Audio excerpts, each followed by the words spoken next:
Hi there, thanks for listening into this wellbeing talk, which is all about supporting friends. I'm Sophie and I'm a wellbeing practitioner here at Centre 33. So we're going to start off today by thinking about what some of the benefits but also challenges are when it comes to supporting our friends. We'll share some specific signs to keep an eye out for, which might suggest that someone is having a tough time. We'll then explore ways that you can support your mates, including when and how to start a conversation with them. We'll also talk about the importance of not taking on too much responsibility and supporting your friends to get more help if needed, including how and where to go about doing that. The next part of today's talk is all about looking after yourself, so the importance of balancing your own needs with that of your friends, practicing self-care and setting boundaries. And lastly, at the end, we're just going to mention a few local and national support services that you or your friend might like to contact. So friendship can be a great source of comfort, of belonging, of acceptance and of support. Friends can help you to develop and strengthen things like your identity, your well-being, your sense of independence, your social skills, and making more connections outside of the family. So friends often open up to each other about how they're feeling and what is going on in their lives. Doing this has its benefits, so it can bring friends closer together, can help people to feel less alone. Friends might have similar experiences or be able to relate more easily perhaps than adults. It may also feel like an easier first step to getting help speaking to your friend.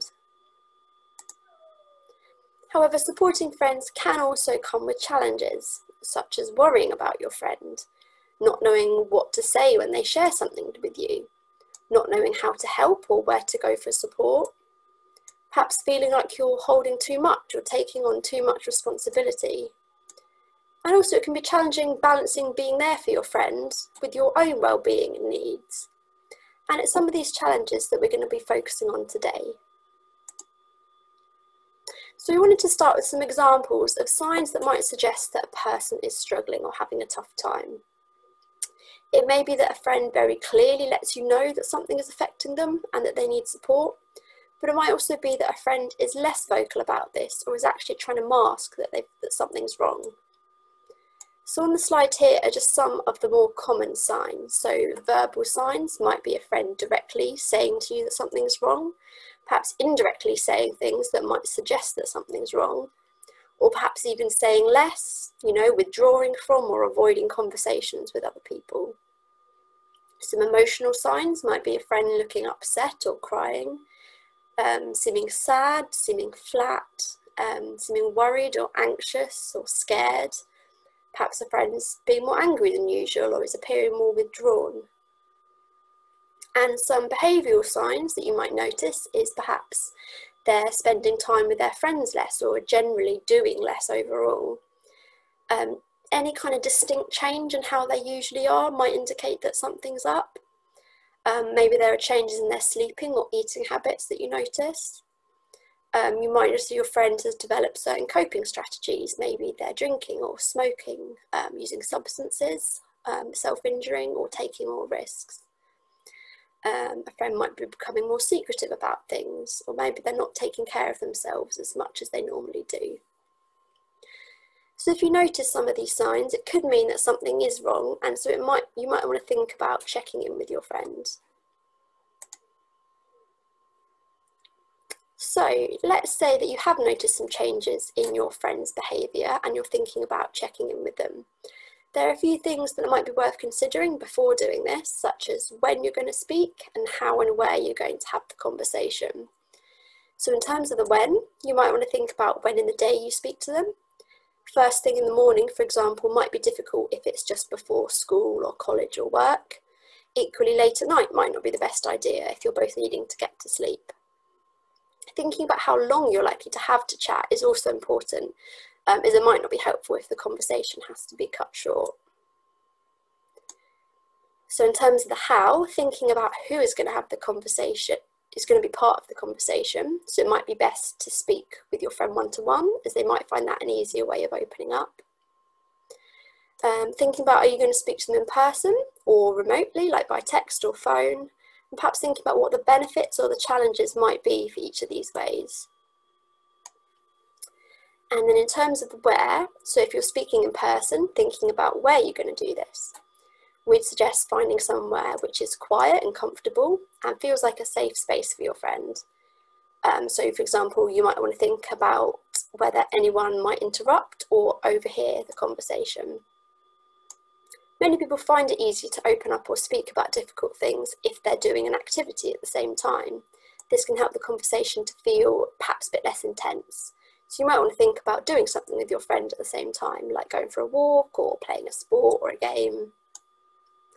Planning a conversation doesn't have to take ages, but these are just some things that could be useful to have in mind.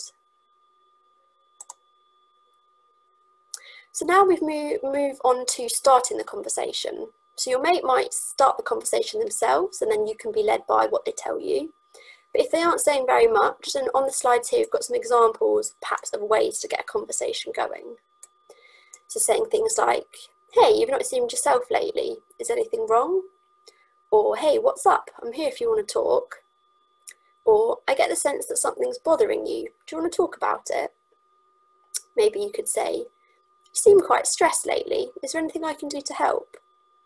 Or, I've not seen you around in a while. How have you been?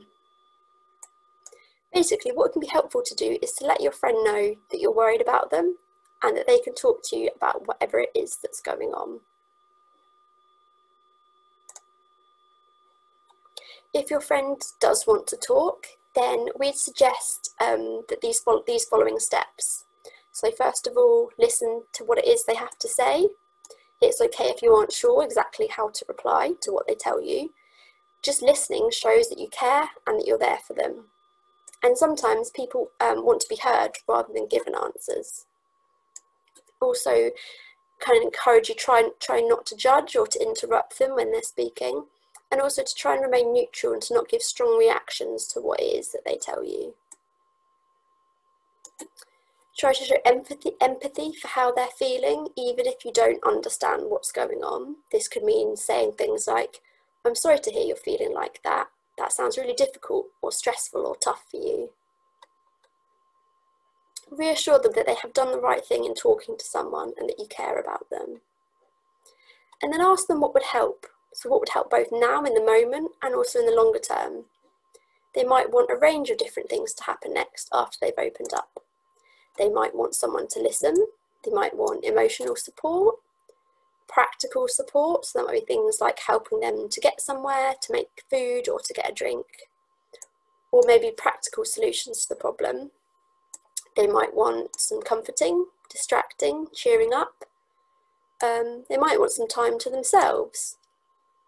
If they want to spend time together, you might like to suggest a fun activity to do, as they might find it a bit hard to know what to do in the moment. So if you can come up with something, then that might be helpful.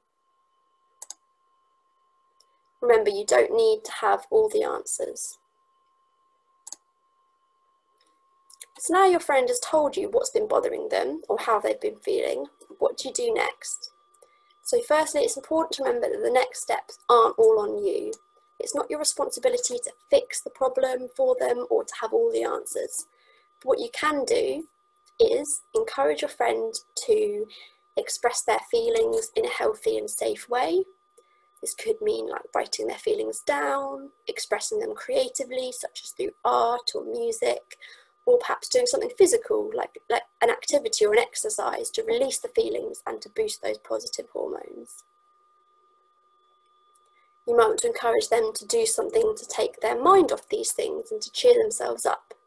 Maybe this is watching a favourite TV show, listening to upbeat music, spending time with a pet, doing a hobby, or going for a walk to get fresh air.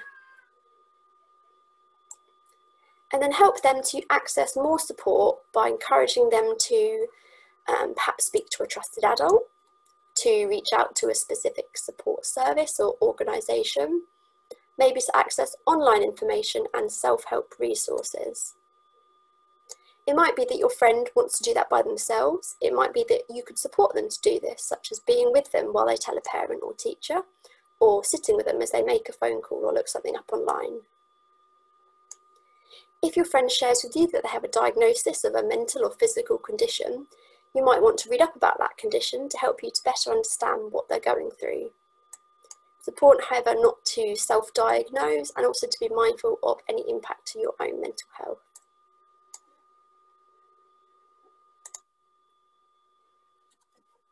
So an issue that friends might share with each other that we wanted to talk about specifically is around suicidal thoughts. So if a friend shares with you that they don't want to be alive anymore, or that they are talking about life in the future in a hopeless way, then it's important to help them to get support. So if you suspect that a friend might be having these thoughts, or they tell you they are, it's important to speak to them about this, or to share with a trusted adult so that they can speak to your friend. It's a common worry that asking about suicide is going to put the idea into someone's head, but actually there's no evidence for this. And there is evidence that shows that asking directly about suicide can help to protect people. So we'd encourage you to follow the WAIT acronym, which you can see on the poster on the right hand of this side of this slide. So the W stands for watch out. So watch out for signs of distress and changes in behaviour. A is for ask, so ask directly, are you having suicidal thoughts? I, it will pass, so assure your loved ones that with help their suicidal feelings will pass with time. And lastly, T, talk to others. So if a friend is actively suicidal, it may be necessary to contact someone straight away to get them urgent support. This could be 999 if it's an emergency, or the first response service on 111 option 2. These professionals will be able to talk to your friend more about how they're feeling and help them to create a plan to keep safe. It may be that urgent support isn't needed right then in the moment, and then it would be a case of encouraging your friend maybe to speak to one of their parents about how they're feeling, or to seek support from their GP or another health professional. It's also important to make sure that you get support yourself afterwards if needed. Suicide can be a scary thing to talk about, so do get some support yourself if you find a conversation with a friend upsetting or heavy.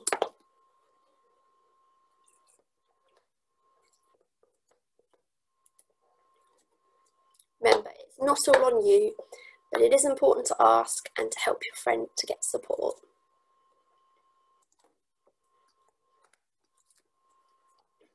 So your friend may not want anyone else to know what it is that they've told you, and they might ask you to promise to keep it a secret.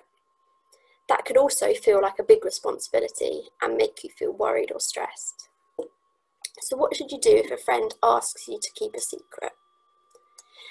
What we suggest is if you're at all worried about your friend's safety, you might not be able to keep a secret and you might need to tell someone. So it's important not to make promises.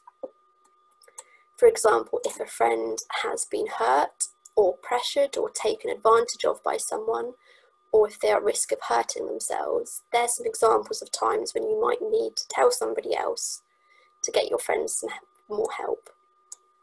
Telling a trusted adult doesn't make you a bad friend, it actually makes you a good friend for caring about them and their welfare.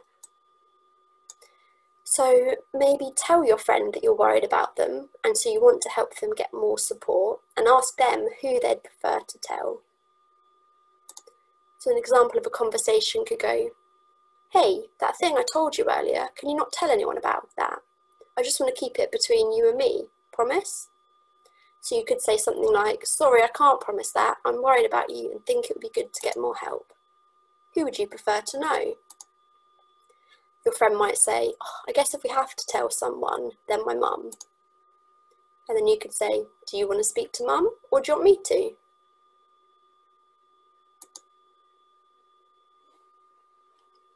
So we just now wanted to talk a little bit about the importance of knowing the law. So there are several laws which are designed to protect children and young people's safety and well-being, such as protection against abuse and exploitation.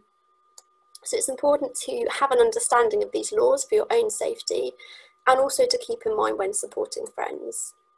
If you know or believe that a friend has been a victim of a crime, then it's really important that this is shared with a trusted adult or support service. This can be a hard thing to do, particularly if you've been asked to keep it a secret by your friend, but it is vital that your friend stays safe and gets the right help. We aren't going to go into detail about all the specific laws today, but information and advice around safety and the law can be found on these websites. So gov.uk is the UK government's website. Childline's website has lots of really useful pages on that aim to explain the laws for under 18s in a clear and easy to understand way. The Mixers website likewise has pages which explain the laws for young people both under 18 and over 18 in an easy to understand way. ChildNet's website has a section specifically for young people with information and advice about keeping safe online and those relevant laws.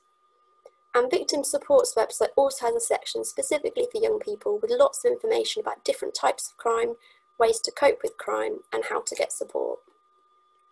Some of these websites also have a helpline or email address that you can contact as well. So now we move on to the next step, so speaking to a trusted adult. There are different ways that you or your friend could do this. You might want to think about who it would be easiest to speak to or who it would be most relevant to speak to. So this could include, for example, people you know or people your friend knows, such as a teacher or member of staff at your school or college, your group or activity leader, a parent or carer or other close adult in the family.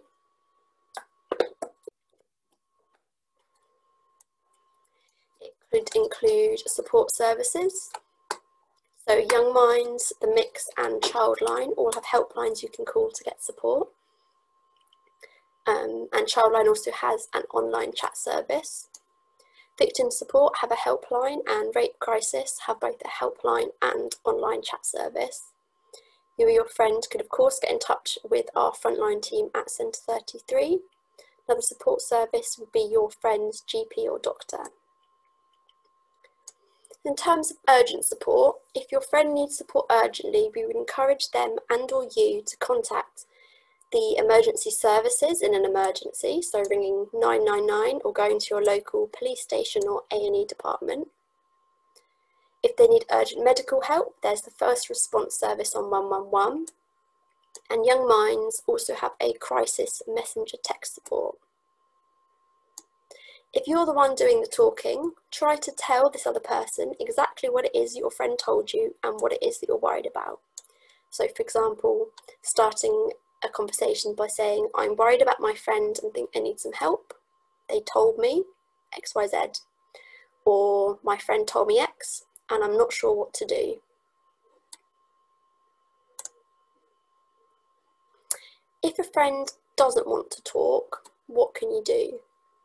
So first of all, try to be respectful and understanding of this, and remember that it might not be anything personal if they don't want to talk to you. Sometimes just being there with them, so being present, helps. Maybe instead of talking, they might like to do an activity together, or maybe you could do something practical to help them, like getting them a drink of water or something to eat. Continue to be supportive in other ways. Maybe send them information or resources to look at. We ran another online talk recently about getting support, so there should also be a recording of that available on our website and YouTube channel, which it might be useful for your friend to have a look at. Also, again, just to speak to a trusted adult if you are still really worried about them. So whether or not your friend wants to open up, keeping in touch with them and checking in every now and again can be helpful. This shows that you care about them and that they can still turn to you if they change their mind. With the summer holidays coming up, this is even more important as you might not see each other as often in person. Even if a friend doesn't take up invitations very often, continuing to invite them to things helps them to still feel included and cared about. And also, again, just try not to take it personally if they aren't responding to you. It might be that your friend needs some time to themselves or that they find it hard to reply to messages.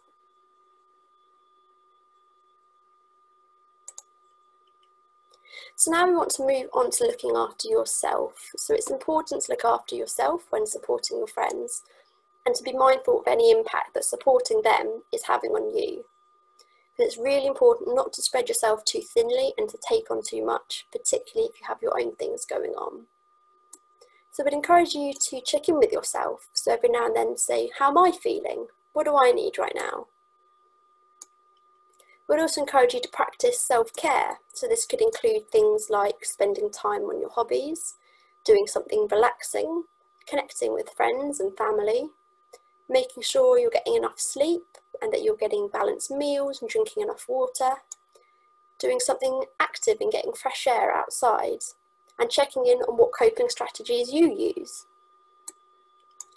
It's also important to make sure that you have support yourself, so do reach out if you need someone to talk to. Having boundaries is another way that you can look after yourself when supporting friends. So setting boundaries is important and healthy for all types of relationships. Boundaries can help to create expectations for other people and also protect yourself and your well-being. We'll come on to what boundaries might look like when supporting friends on the next slide, but 3 important things to remember are: you can still be a good friend and have boundaries, it's okay to say no, and it's also okay to change your mind if you originally said yes. So here's some examples of boundaries that might help to protect your well-being when supporting a friend.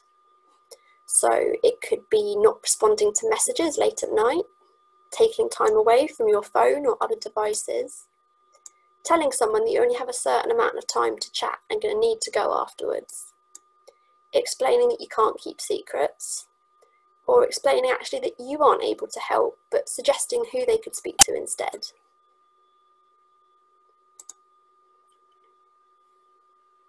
So on the slide here, we have the specific contact details and opening times of various support services. I won't talk through them all, as I've already mentioned quite a few, if not most of them, but we thought it would be useful to have them all on the same slide. So I'll leave this up for a minute or two in case anyone wants to write some of them down.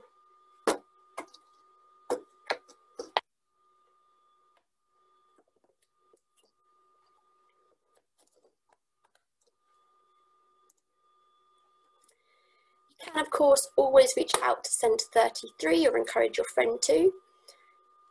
You can talk to us about anything and we will help you or your friend to find the right support.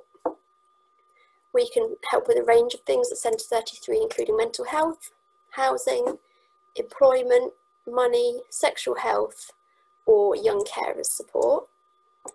You can contact us Monday to Friday, 12 to 5, or Saturday, 10 to 1, by phone, by text, or by email. We also have drop-ins around the county in Ely, Cambridge, Peterborough, Wisbech and Huntingdon, so do check out our website there in the bottom right of the screen for the locations and our latest opening times. So that's the end of the talk today. Thank you all for listening in, and we hope that you find the things we've talked about helpful.